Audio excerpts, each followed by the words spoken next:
I believe that we're experiencing a tipping point. Last week, Promised Land baptized 5 people, and we ran our baptism workshop at Multiply Movement. In our Sunday microchurches, we continued the baptism training. At the end of the study, we made a baptism invitation, and 5 people responded. John testified how he'd been pulled back into drugs, but then he had a deep encounter with the Lord. I was just crying for hours and hours, and I knew he was calling me. It's time to come back to me. I've quit and everything, and I'm just so free. Thank you, Father, for the newness of life. In Jesus' name. John was my first baptizee.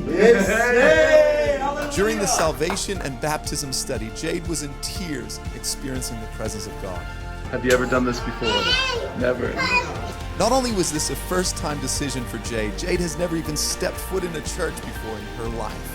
And Inya and Ange baptized Kieran in the Springwood Microchurch. Already, they've recorded well over 30 baptisms in Logan Gardens. Count them all. Emily prayed for this girl who came out of a wheelchair. Jesus! Holy Spirit! This elder was blind in one eye due to a cataract, and he received his sight back. It was blank. It was blank. And now fingers on my hand, right hand.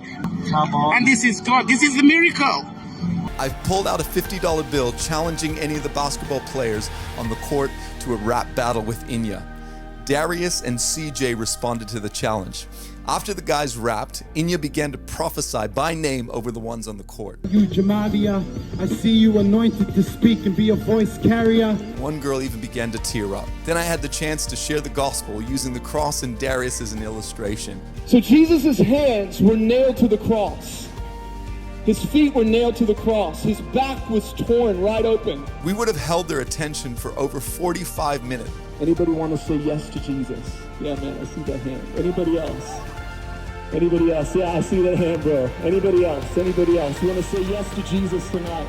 Yeah, come on. You want to say yes to Jesus? Around 6 basketball players said yes to Jesus, and the team prayed and prophesied over them. Baptize them, Holy Spirit, in your fire, in your love, and in your power. Wow. On Thursday, I caught up with Chad. Chad was previously a notorious drug dealer in Logan, but has been radically transformed after one of our GSST students reached out to him. He began to spontaneously begin to preach to everyone in St. Ives. I used to deal drugs from Logan to Ipswich, all in and out of this place. Broken, torn, lost. We totally still just pull up tonight in faith because we actually didn't know if anyone was coming to be baptized. 5 baptisms! 5! Hallelujah.